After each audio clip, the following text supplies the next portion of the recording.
Bismillahirrahmanirrahim. Qala al-mu'allif rahimahullah wa nafa'ana bihi wa bi ulumihi fid dharain amin. Qala Allah ta'ala fi kitabihil karim.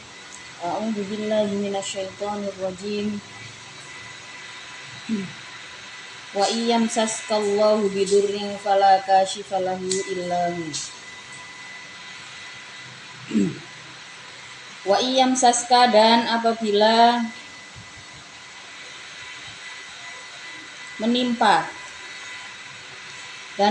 menimpakan kepadamu siapa Allah bidurrin dengan kesulitan, balain artinya sebuah kesulitan, kamarodin seperti sakit, wafakrin atau cobaan miskin, cobaan fakir, fala kashifa, maka tidak bisa atau tidak ada yang bisa membuka. Rafi'ah artinya orang yang mengangkat itu maujud, menghilangkan itu maujud, lahu terhadap durrin, siapa illa huwa kecuali Allah. Wa iyam saska, dan apabila menimpakan siapa Allah kepadamu bi khairin dengan kebaikan, kasihhatin sebagaimana sehat, wa ghina dan kaya, fahuwa maka adapun Allah ala kulli syai'in atas tiap-tiap perkara itu qadirun maha kuasa. Ini yang perlu kita tanamkan di dalam diri kita, di dalam hati kita, supaya tidak bergantung pada selain Allah.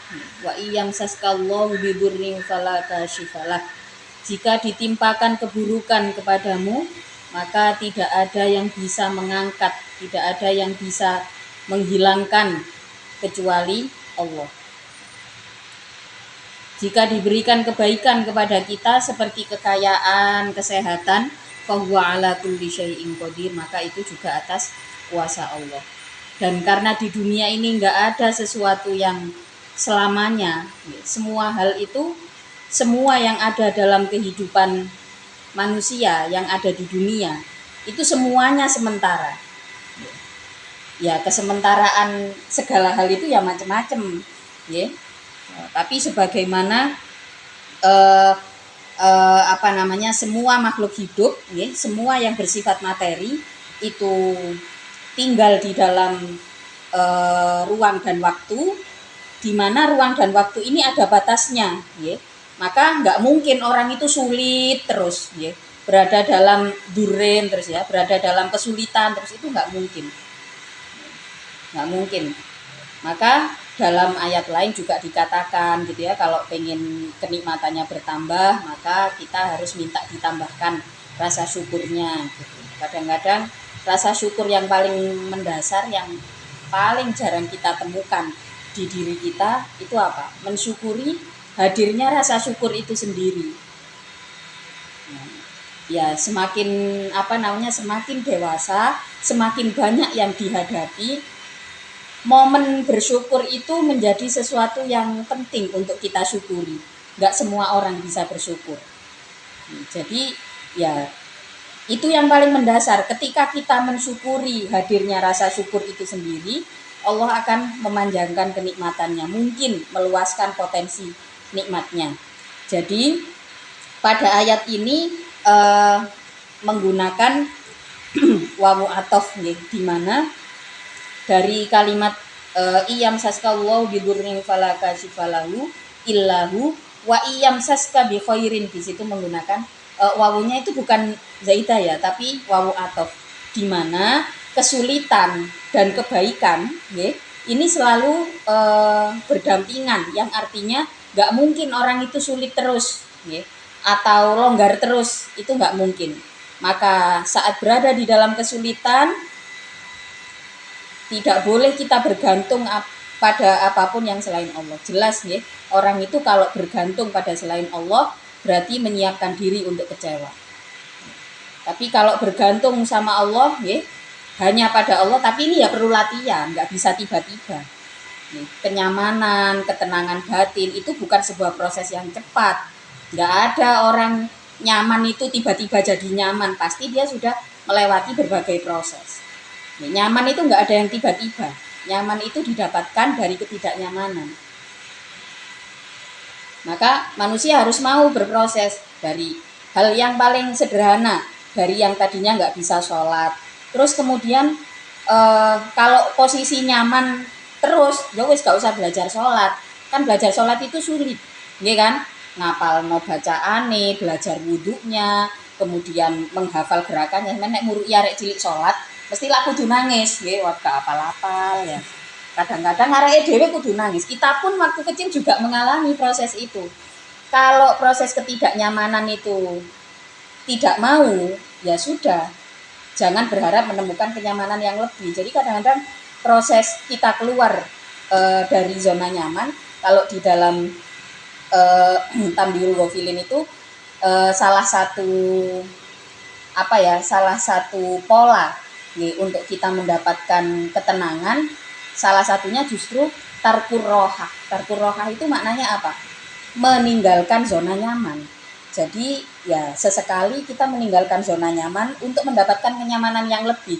Faktanya kan begitu. Kalau kita mau tenang-tenang saja, wis bobok cantik, ayo siang-siang bobok cantik. Wis gak ada proses ketidaknyamanan yang dilewati. Ya wis ngono-ngono ae pasti. Nah, maka Allah ingatkan, kalau kita berada di dalam kesulitan, ya berpegangnya hanya pada Allah. Selagi kita masih bisa berpegang pada Allah, maka kita masih mendapatkan banyak sekali kesempatan. Semakin dewasa, kalian nanti akan semakin merasa bahwa selagi bukan Allah yang hilang dari hati kita, semuanya pasti diganti. Kehilangan dalam bentuk apapun, selain kehilangan Allah dari hati kita, pasti ada gantinya.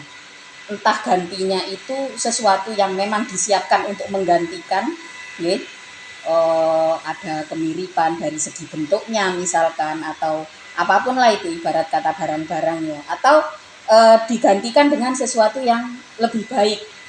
Nah itu kan hanya Allah yang tahu, tapi yang perlu di dalam kita menjalani tauhid, menjalani ketauhidan di hati kita, perlu kita tanamkan bahwa semua yang hilang selain Allah itu pasti ada gantinya. Selagi kita masih hidup, kehilangan itu selalu digantikan, walaupun lubang kehilangan itu nggak mungkin tertutup ya.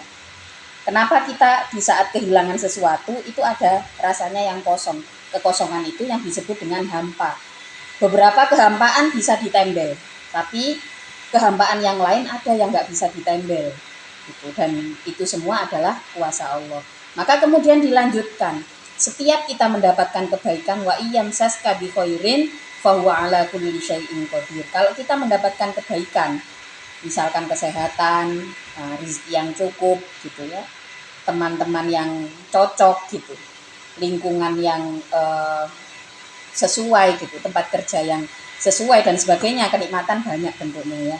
Maka jangan lupa bahwa ala kulli syai'in qadir, itu semua adalah kekuasaan Allah. Kalau kita lupa bahwa itu kekuasaan Allah, ya wis dadi Firaun, dadi Israel, ya iku wis nggih, diberikan otak yang cemerlang nggih, diberikan tempat tinggal. Mereka aslinya orang-orang buangan, ditampanilah sama orang-orang Palestina, dienakno karena memang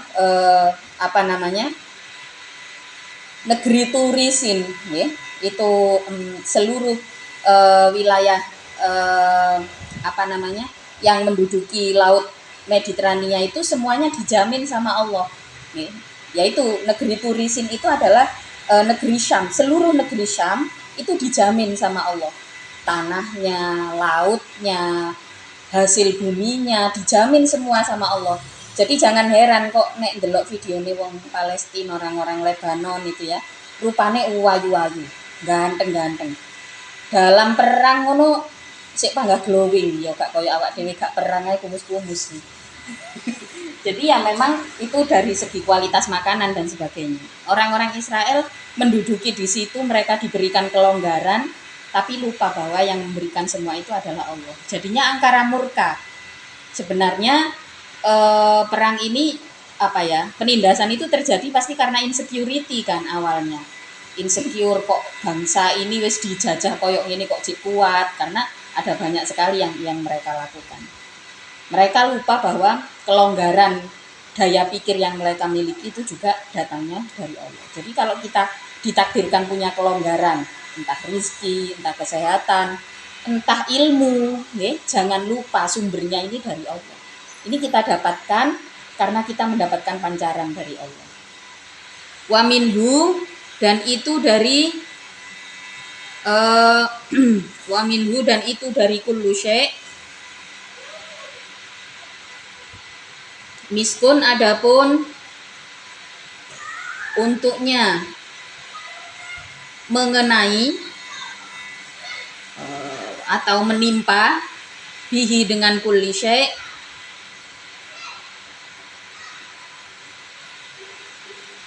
wala yaqdiru, dan tidak kuasa ala radhihi atas menolak kullu syai', angka darimu siapa ghairuhu selain Allah. Kalau kita mendapatkan kebaikan, mendapatkan kebaikan dari Allah, maka kita sebut terus kebaikan tersebut, kita syukuri nikmatnya, kita minta penjagaan dari Allah, karena sejatinya ketika kita sedang berada dalam kondisi baik, situasi yang cukup baik, nggak akan ada yang bisa mengganggu selain Allah.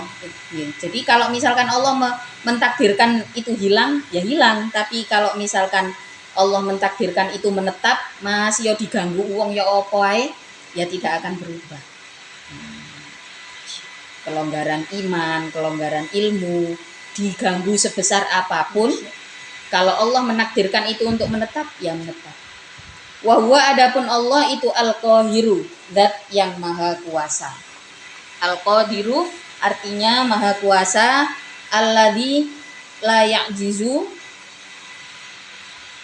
yang tidak melemahkan hu pada Allah apa syai'un, sesuatu. Musta'lian, dalam keadaan mengungguli. Musta'lian, dalam keadaan melebihi pada Allah. Fauqa ibadihi, di atas hamba-hamba Allah. Wa huwa, adapun Allah itu al-hakimu,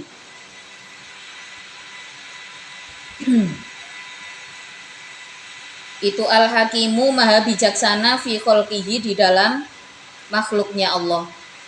Al-khabiru, pun maha waspada, di bawah opinihim, dengan samar-samarnya kholqi, kadawahirihim, sebagaimana dohirnya kholqi. Wahwal qahiru fauqa ibadih, Allah itu adalah maha kuasa atas hamba-hambanya. Wahwal hakimul khabir, Allah juga maha bijaksana yang juga waspada, teliti, memperhatikan setiap detail umatnya, memperhatikan semua yang kita sembunyikan, seperti perhatian Allah terhadap apa yang kita tampakkan. Semuanya nampak di mata Allah. Apa yang kita rahasiakan, apa yang kita tampakkan, semuanya terlihat. Wa nazala, dan turun lamma qalu, ketika berkata siapa ahlu Makkah, lin Nabi sallallahu alaihi wasallam, pada Nabi sallallahu alaihi wasallam,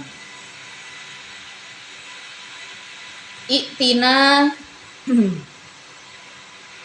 datanglah engkau pada kami, biman, dengan orang, yashhadu, yang bersaksi siapa man, laka padamu, bin nubuwati, dengan sifat kenabian. Fa inna ahlal kitabi, maka sesungguhnya ahli kitab itu angkaru, benci siapa ahlul kitab kepadamu. Ada satu waktu di mana orang-orang Makkah atau kufar ahli Makkah, orang-orang kafirnya kota Makkah itu minta pada Rasulullah, saya mana buktikan, mana dari ahli kitab itu yang menyaksikan kenabianmu, karena ahli kitab ini dipercaya. Golongan ahli kitab ini adalah kelompok yang cendekiawan, otomatis kelompok ini sangat-sangat dipercaya. Jadi ahli Makkah ini menantang kepada Rasulullah, ayo mana buktinya, mana buktinya, apakah ada orang-orang dari ahli kitab ini yang menyaksikan kenabianmu.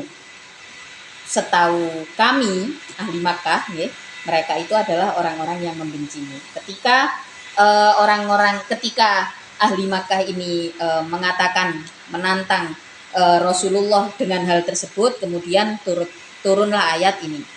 Kul ayyu syai'in akbaru syahadah.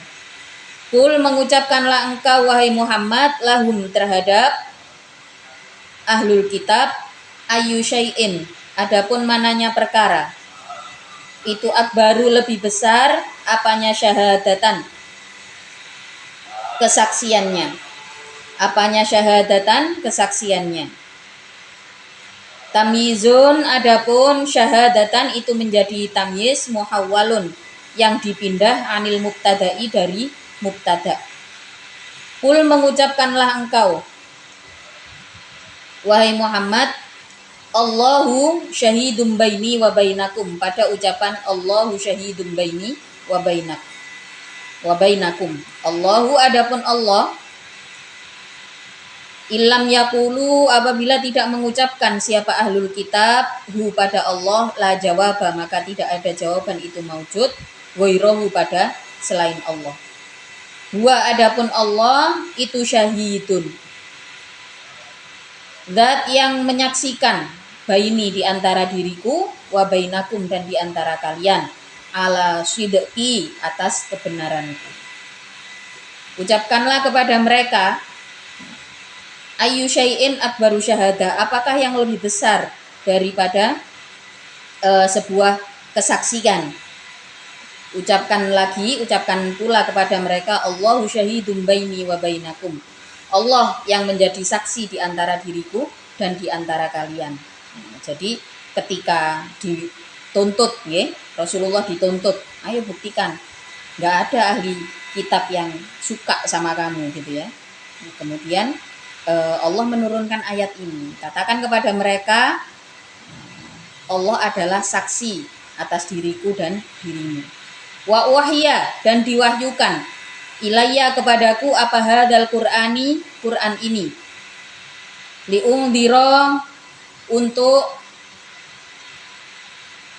memberi peringatan, aku kum padamu. Ukhawifu, artinya mengancam aku, kum padamu, ya ahla Makkah, wahai ahli Makkah. Bihi, dengan hadal Quran. Waman, dan memperingatkan pada orang-orang balago yang akan datang.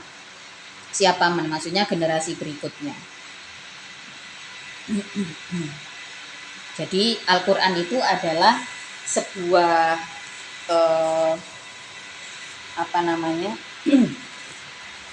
pembelajaran. Kalimat-kalimat di dalam Al-Quran itu sifatnya adalah deskriptif, ya. Deskriptif itu apa? Sesuatu yang pasti, sesuatu yang sebuah kebenaran yang pasti. Maka dari ayat ini kita melihat bahwa ketika kita sudah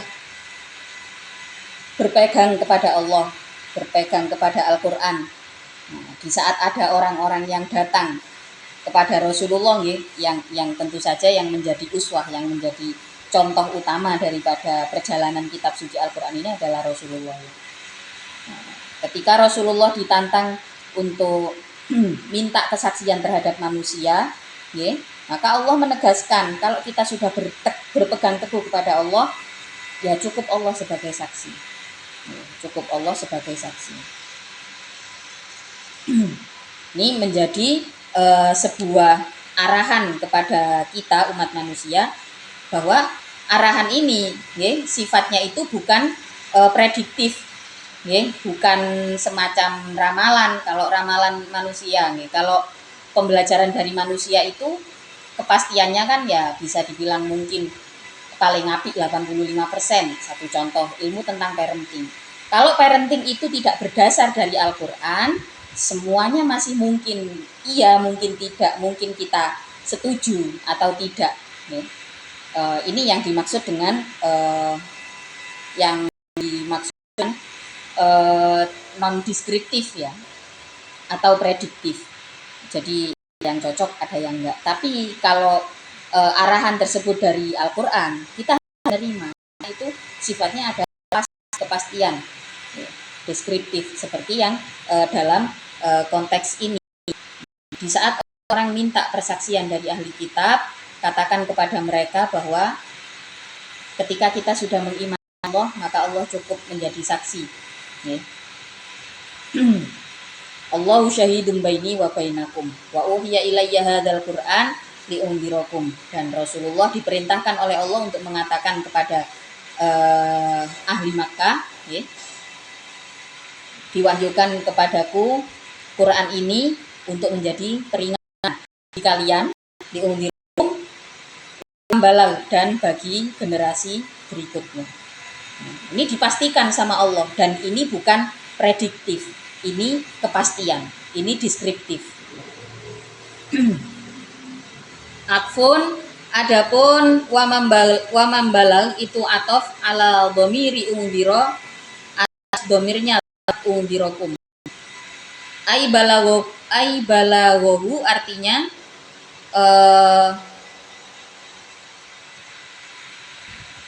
generasi berikutnya.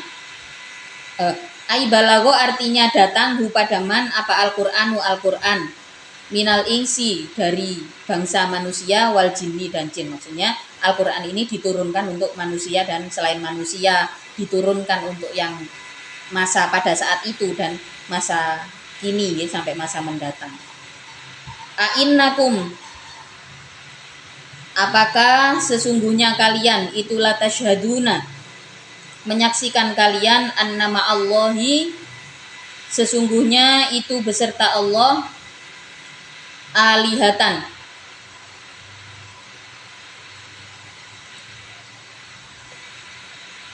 Tuhan, ukhra yang lain.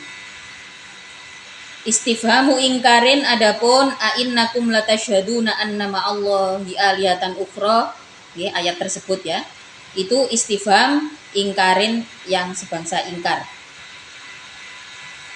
Kul, mengucapkanlah engkau wahai Muhammad lahum terhadap ahlu Makkah, la asyhadu, tidak menyaksikan aku, bidzalika, tidak bersaksi aku, bidzalika dengan ma'allah alihatan ukhra, bidzalika dengan annama Allahi alihatan ukhra tersebut.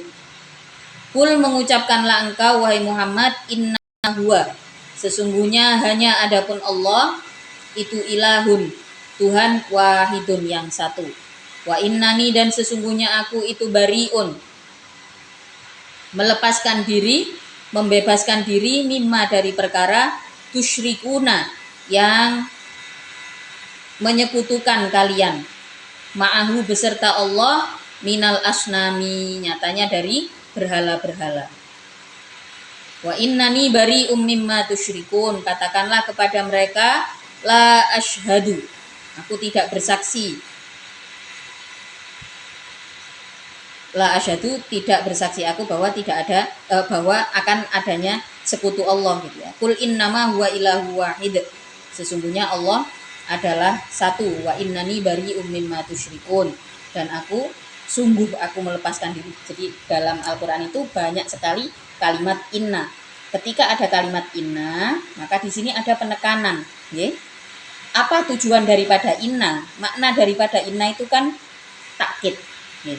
Takkid itu penekanan, seperti ketika seseorang menancapkan sesuatu di tanah, benar-benar tertancap. Ketika Allah mengatakan dalam firman-Nya menggunakan kalimat inna, nah, seperti innani bari'um mimma tusyrikun. Di saat berucap inna itu artinya apa? Kalimat setelahnya inna itu harus benar-benar tertancap di hati kita. Jadi itu faedahnya inna. Dari kalimat inna itu maknanya sangat-sangat mendalam. Maknanya sangat-sangat mendalam. Sungguh aku sudah melepaskan diri dari perilaku syirik. Alladzina, adapun orang-orang ataina yang memberikan aku hum pada alladzin alkitaba, pada kitab.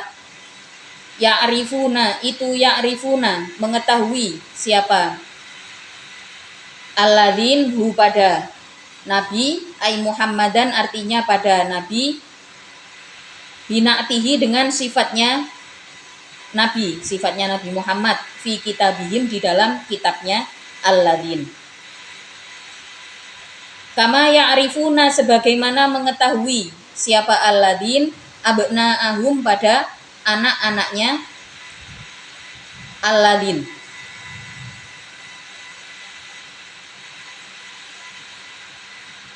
Alladzina, yaitu orang-orang khosiru, yang rugi. Siapa alladzin, yang merugikan siapa alladzin, anfusahum, pada dirinya alladzin. Mereka sudah tahu, disebutkan dalam kitab suci mereka sifat-sifat tentang Rasulullah, ya. Tapi ya mereka memilih untuk menutup, ya, menutupi kenyataan. Karena menolak bahwasanya apa yang disebutkan di dalam kitab suci mereka itu sedang hadir pada saat itu, yaitu Rasulullah Shallallahu Alaihi Wasallam. Ya, secara otomatis mereka adalah alladzina khosiru anfusahum, orang-orang yang merugikan dirinya sendiri. Minhum, dari alladzin, fahum, maka adapun alladzina khosiru anfusahum, itulah yu'minuna, orang-orang yang tidak beriman. Bihi, dengan nabi. Waman, dan tidak ada seorang pun. Aila ahada, jadi artinya man di situ berarti la ahada, ya. Waman, dan tidak ada seorang pun, aila, tidak ada seorang pun, itu adlu, yang lebih zalim, mimman, dari orang, iftaro, yang berbuat siapa man, alallahi, atas Allah, kadiban, pada kebohongan, binisbati syariki, dengan menisbatkan persekutuan terhadap Allah. Atau mendudukkan siapa dengan ayat Allah Al-Qur'ani, yaitu Al-Qur'an. Jadi menuduh bahwa Al-Qur'an itu adalah kebohongan. Nah, itu sudah terdeskripsi di dalam Al-Qur'an. Akan selalu ada orang-orang yang begini, ya. Kemudian memalsukan. Apakah orang yang melakukan pendustaan ayat Al-Qur'an ini orang-orang bodoh? Mungkin tidak bodoh, tapi mereka orang-orang yang rugi karena memilih jalan tersebut. Mungkin tidak bodoh karena apal, ya. Tapi berapa banyak di zaman sekarang, ya, terbukti mereka yang tadinya anti-Islam karena kemudian membaca Al-Qur'an, jadi ini malah tertarik untuk masuk Islam. Berapa banyak orang yang seperti itu. Jadi kalau kita yang sudah Islam sejak lahir kok kemudian menolak untuk membaca Al-Qur'an, menolak untuk mempelajari Al-Qur'an, ya,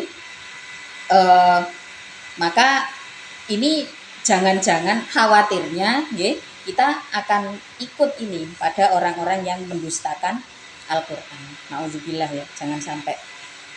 Au kadzdzaba bi ayatihi, innahu, sesungguhnya sya'an, ai sya'na, artinya sesungguhnya keadaan tersebut, itulah yuflihu, tidak beruntung siapa adzalimuna, orang-orang yang zalim, bidzalika, dengan perilaku tersebut.